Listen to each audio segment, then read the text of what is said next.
Vous avez déjà essayé de changer. Vous vous êtes déjà réveillé avec une détermination dans la poitrine.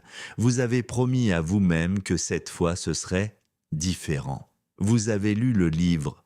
Vous avez regardé la conférence. Vous avez noté vos objectifs, créé le plan, commencé avec force.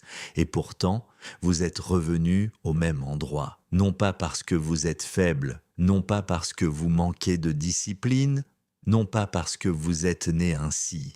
Il y a une raison spécifique, technique, presque mécanique, et la plupart des gens n'en ont jamais été informés. Il existe un mécanisme à l'intérieur de votre esprit qui fonctionne en continu en dessous du niveau de votre conscience 24 heures sur 24, 7 jours sur 7. Il ne dort pas quand vous dormez. Il ne se repose pas quand vous vous reposez. Il fonctionne en ce moment même pendant que vous écoutez ceci. Et ce qui est le plus troublant n'est pas qu'il existe. Ce qui est le plus troublant, c'est ce qu'il fait avec vos tentatives de changement. Parce que ce mécanisme, ce système qui devrait être votre plus grand allié, a été configuré au fil des années pour travailler contre vos propres objectifs. Et chaque fois que vous essayez d'avancer, il entre en action pour vous ramener en arrière. Non pas par malveillance, non pas par sabotage conscient, mais parce que vous n'avez jamais appris comment il fonctionne, et personne ne vous a appris comment le reconfigurer. Cela change maintenant. C'est une vérité qui a été enterrée sous des décennies de développement personnel superficiel, adoucie par des conseils motivationnels qui sonnent bien mais ne transforment rien, et ignorée par des générations entières qui ont continué à essayer de changer par la mauvaise méthode, la méthode qui n'utilise que la partie consciente de l'esprit. C'est la vérité que les plus grands neuroscientifiques du XXe siècle ont découverte, que les psychologues comportementaux ont vérifié en laboratoire, et que le système éducatif lui-même n'a jamais incluse dans aucun programme, parce qu'une population qui comprend comment son propre esprit fonctionne est infiniment plus difficile à contrôler, à manipuler et à maintenir dans des schémas de consommation prévisibles. Ce n'est pas de la théorie du complot. C'est simplement une observation sur les incitations. Quand vous comprenez le mécanisme secret de votre esprit, vous cessez d'avoir besoin de motivation externe. Vous cessez de dépendre de la validation. Vous cessez d'acheter le prochain cours, la prochaine méthode, la prochaine solution emballée. Vous devenez fondamentalement autonome en matière de transformation personnelle. Et cela n'intéresse aucune industrie. Les plus grands blocages que vous expérimentez dans votre vie, la procrastination chronique, le sabotage silencieux, l'incapacité à maintenir des changements, le retour compulsif à des schémas que vous rejetez consciemment, ne sont pas des défauts de caractère. Ce sont des symptômes d'un système qui n'a jamais été reconfiguré. Et vous ne pouvez pas reconfigurer un système que vous ne connaissez pas. Cela change maintenant. William James, considéré comme le père de la psychologie américaine, a écrit en 1890 ou quelque chose que peu de gens ont lu avec une véritable attention. Il a dit que la plus grande découverte de sa génération était que les êtres humains peuvent transformer leur vie en transformant les attitudes de leur esprit. Cette phrase a été répétée des milliers de fois, imprimée sur des affiches, citée dans des discours de remise de diplômes, transformée en contenu sur les réseaux sociaux. Et presque tout le monde l'a mal interprétée. L'interprétation commune est « pensez positivement et votre vie change ». Remplacez les mauvaises pensées par de bonnes pensées. Affirmez de meilleures choses. Visualisez le succès. Ressentez la bonne vibration. Mais James ne parlait pas de pensée consciente. Il parlait d'attitude, Et dans le vocabulaire de la psychologie du XIXe siècle, les attitudes n'étaient pas des opinions. Les attitudes étaient des dispositions profondes, des schémas installés en dessous du niveau de la conscience, des tendances automatiques de réponse que l'organisme a développées à travers la répétition et l'expérience émotionnelle. En langage moderne, James parlait de ce que nous appelons aujourd'hui la programmation subconsciente.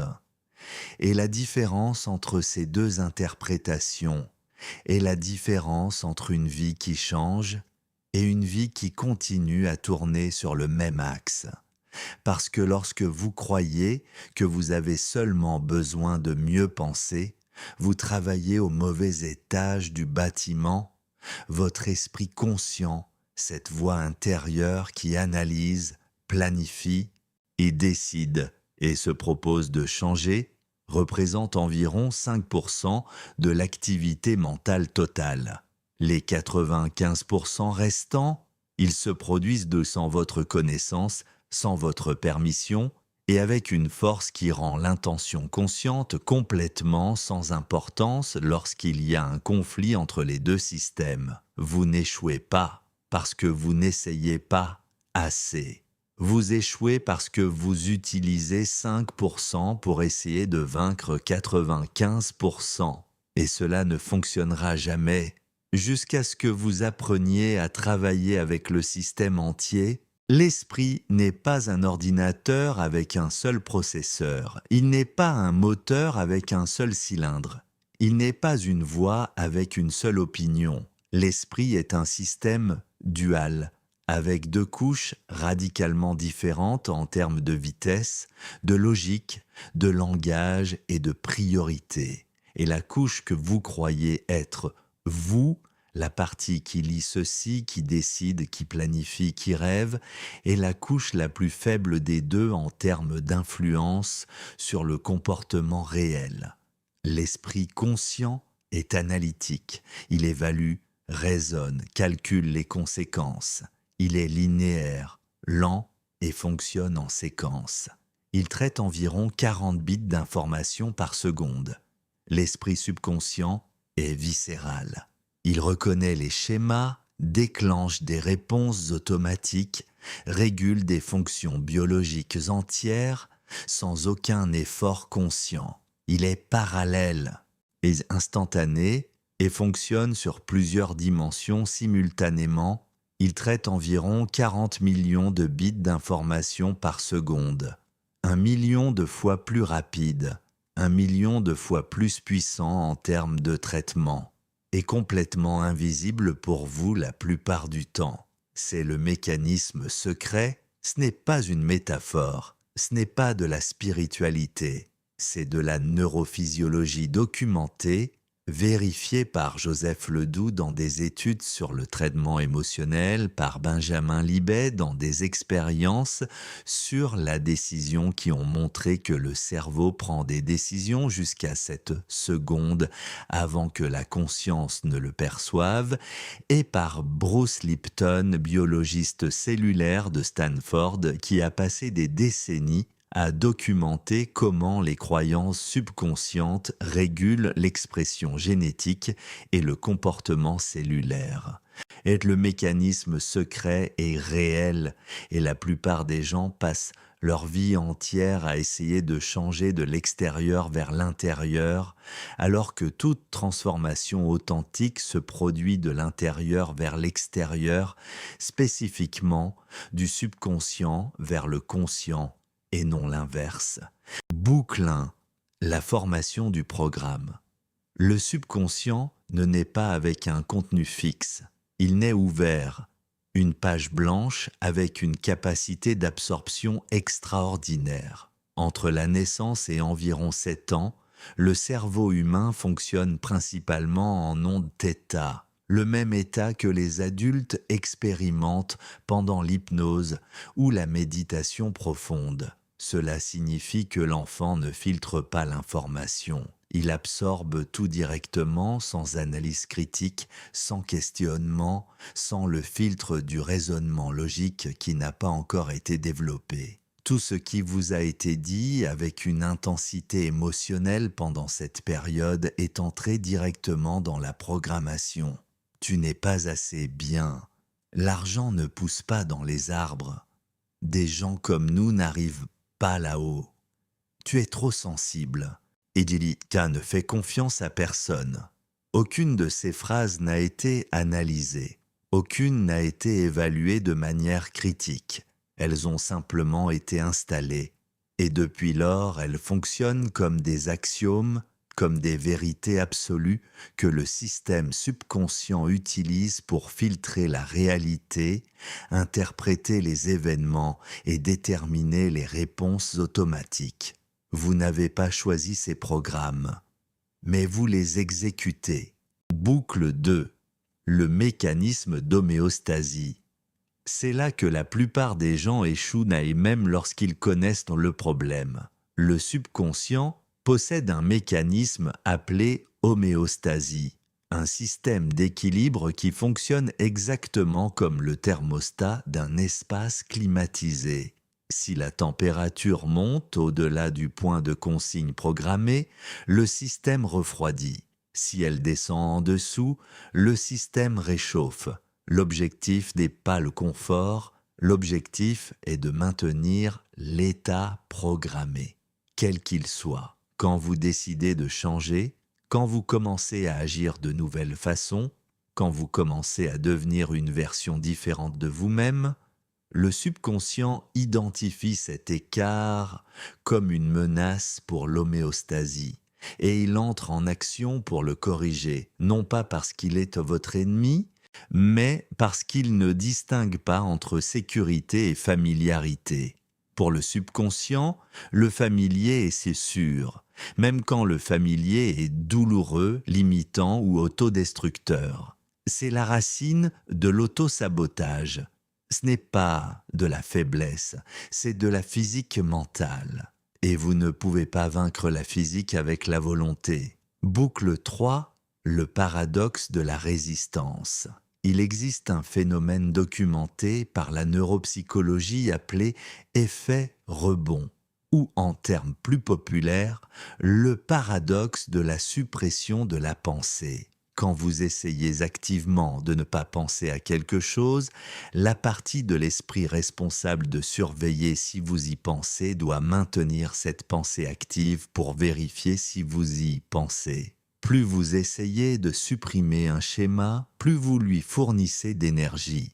Cela explique pourquoi le régime basé sur l'interdiction échoue, pourquoi la résolution du nouvel an qui commence par « je vais arrêter de » survit rarement au mois de janvier. Pourquoi l'effort de pure volonté appliqué à des schémas subconscients profonds non seulement ne fonctionne pas, mais les renforce souvent. Le mécanisme secret ne répond pas à la force. Il répond à la substitution, à la répétition émotionnelle et à la création de nouveaux schémas neuronaux qui finissent par devenir plus automatiques que les anciens. Boucle 4. Le langage que le système comprend. Le subconscient ne traite pas le langage abstrait. Il ne comprend pas être meilleur, avoir du succès, être plus discipliné. Ce sont des catégories de l'esprit conscient, conceptuelles, évaluatives, relatives. Le subconscient traite des images, des émotions. Il y a des sensations physiques et la répétition. Il pense en film, pas en mots. Cela signifie que toute technique de changement qui opère uniquement au niveau verbal, des affirmations lues à voix haute sans charge émotionnelle, des objectifs écrits sans ancrage sensoriel, des intentions déclarées sans expérience viscérale correspondante, utilise le mauvais langage pour parler au bon système. C'est comme essayer de programmer un ordinateur en français alors qu'il n'accepte que du code binaire. L'instruction peut être correcte. Le système ne la reconnaît tout simplement pas. Ce n'est pas seulement que le subconscient résiste au changement, c'est que la plupart des gens, lorsqu'ils entrent en contact avec cette information, la rejettent activement, non pas par ignorance, par menace, Il existe un concept en psychologie cognitive appelé dissonance cognitive, l'inconfort qui surgit lorsqu'une nouvelle information contredit une croyance installée.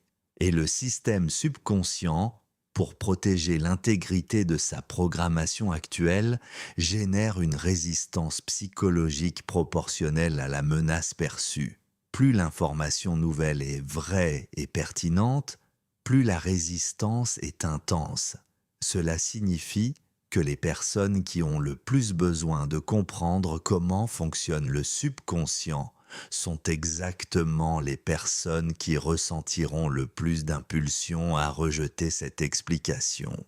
Et elles diront, c'est trop simpliste. Je n'ai pas été programmé, j'ai grandi dans un foyer sain. Je sais déjà cela, j'ai déjà lu là-dessus. Cela n'explique pas tout. Chacune de ces réponses est produite par le système qui est menacé. Le subconscient est son propre meilleur avocat. Il construit des arguments sophistiqués pour protéger sa propre programmation. Il recrute l'intelligence consciente à son service.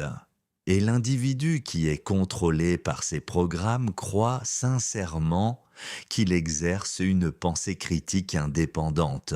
La résistance à la vérité n'est pas un signe de sophistication intellectuelle. Dans la plupart des cas, c'est la preuve directe que le programme que cette vérité menace fonctionne exactement comme il a été installé. Imaginez que vous êtes né héritier d'un patrimoine immense. Des propriétés, des ressources, des capacités, tout a été légalement enregistré en votre nom avant même que vous sachiez lire. Le testament a été rédigé, l'héritage a été déposé, le capital est disponible. Mais vous avez grandi sans le savoir. Et pendant cette période d'ignorance, un administrateur est entré à sa place, non pas malveillant, simplement automatique, et a commencé à prendre des décisions en votre nom. Il a investi en fonction de ce qu'il connaissait. Il a opéré selon les critères qui lui avaient été donnés. Il a géré tout le patrimoine avec la logique d'une programmation qui ne reflète pas qui vous êtes vraiment, ni ce que vous voulez vraiment. Chaque jour, vous vous sentez limité, frustré, incapable d'accéder à ce que vous sentez devoir être vôtre. Et non pas parce que le patrimoine n'existe pas, mais parce que vous n'avez jamais pris en charge l'administration. Reconfigurer le subconscient, c'est exactement cela. Ce n'est pas créer des capacités qui n'existent pas. C'est prendre en charge l'administration d'un système qui a toujours été le vôtre, mais qui a fonctionné sans votre instruction consciente et intentionnelle. Vous n'essayez pas de devenir quelqu'un de différent. Vous essayez de devenir qui vous êtes déjà, sans les filtres installés par d'autres, sans les limites héritées de contextes qui n'étaient pas les vôtres, sans les programmes qui ont été écrits avant que vous ayez voix au chapitre. Quand vous prenez en charge cette administration, la vie ne change pas par miracle. Elle change parce que le système qui travaillait contre vous commence à travailler pour vous. Il existe un intérêt systémique à vous maintenir sans accès à cette connaissance. Ce n'est pas un méchant avec un nom, c'est une structure d'incitation. L'industrie du développement personnel génère des milliards d'euros annuellement en vendant des solutions qui opèrent exclusivement au niveau conscient, qui sont, par conception ou par ignorance, inefficaces sur le long terme. Le client qui n'obtient pas de résultats durables n'abandonne pas l'industrie. Il achète le prochain produit. Le modèle commercial dépend de la récurrence. Et la récurrence dépend du fait que le problème ne soit jamais véritablement résolu. De plus, le système éducatif forme des personnes à exécuter des fonctions et non à comprendre le mécanisme de leur propre esprit.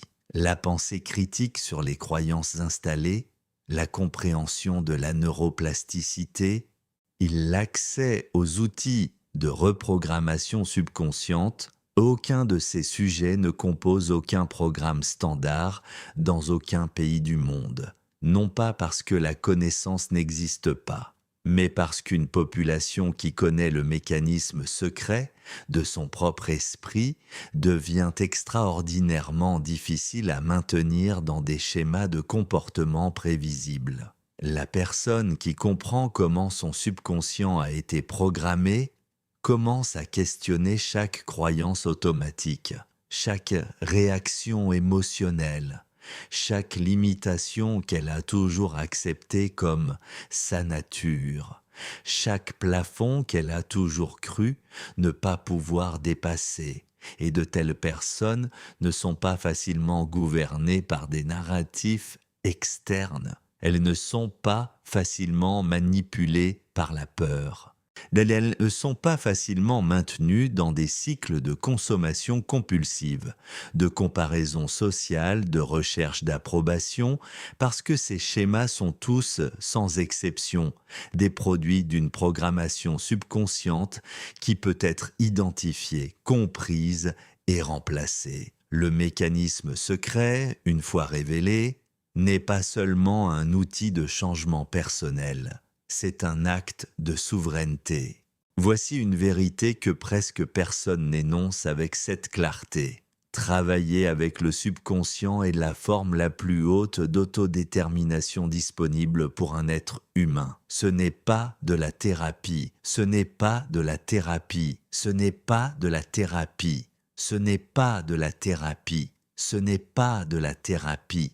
Ce n'est pas de la thérapie, ce n'est pas de la thérapie, ce n'est pas de la thérapie, ce n'est pas de la thérapie, ce n'est pas de la thérapie, ce n'est pas de la thérapie, ce n'est pas de la thérapie, ce n'est pas de la thérapie, ce n'est pas de la thérapie, ce n'est pas de la thérapie, ce n'est pas de la thérapie, ce n'est pas de la thérapie, ce n'est pas de la thérapie.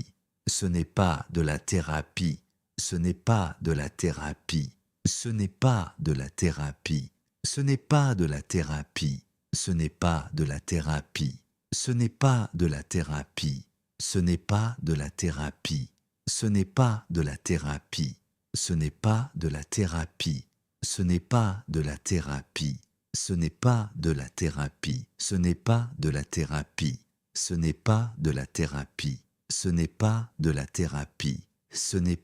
la thérapie, ce n'est pas de la thérapie. Ce n'est pas de la thérapie, ce n'est pas de la thérapie, ce n'est pas de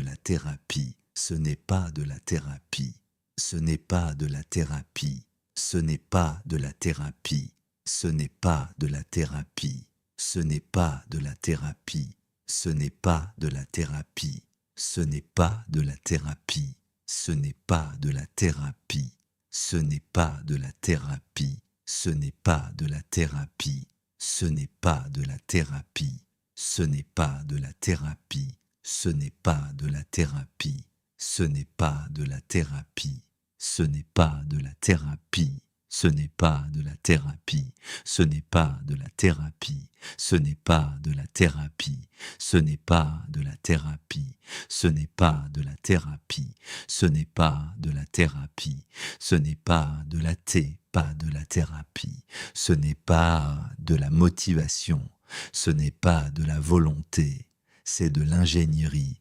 appliquée au système le plus complexe et le plus puissant de l'univers connu, l'esprit humain fonctionnant à pleine capacité. Quand vous apprenez à accéder au subconscient avec intention, à travers des états spécifiques de conscience, de répétition émotionnelle chargée de sens, de visualisation sensorielle détaillée, de recadrage de souvenirs formateurs, quelque chose d'extraordinaire se produit. Le système qui générait auparavant de la résistance commence à générer de l'élan. Les schémas qui tiraient vers le bas commencent à propulser vers l'avant. Les croyances qui construisaient des plafonds commencent à construire des rampes de lancement. Et ce qui est le plus surprenant n'est pas la vitesse du changement quand le bon système est activé. Ce qui est le plus surprenant, c'est à quel point le changement devient facile. Pas facile au sens de sans effort, facile au sens d'aligner, comme pousser quelque chose dans le sens du courant plutôt que contre lui, comme naviguer avec le vent plutôt que contre lui, comme opérer avec le système plutôt que contre lui. Parce que quand le subconscient est aligné avec la direction consciente, vous n'avez plus besoin de motivation externe, vous n'avez plus besoin de vous forcer, vous n'avez plus besoin de lutter contre vous-même. La lutte a toujours été la preuve d'un désalignement. L'alignement produit de la vitesse sans effort. Et voici l'aspect le plus puissant de tout cela. L'aspect qui rend cette compréhension non seulement utile, mais irréversible. Une fois que vous voyez le mécanisme, vous ne pouvez plus cesser de le voir. Une fois que vous reconnaissez une croyance limitante comme un programme installé, et non comme une vérité sur qui vous êtes, elle perd automatiquement son pouvoir. Le simple acte d'identification commence la dissolution. La conscience est en elle-même le premier instrument de reconfiguration. Reconfigurer le subconscient n'est pas un événement, c'est une pratique. Et comme toute pratique authentique, elle ne commence pas par une grande décision dramatique. Elle commence par une petite question, posée avec une vraie honnêteté. D'où vient cette croyance ? Non pas pour blâmer celui qui l'a installée, non pas pour revisiter la douleur avec nostalgie, mais pour faire ce que le subconscient lui-même ne fait jamais spontanément. Contextualiser l'origine d'un programme qui a fonctionné comme si c'était une vérité absolue.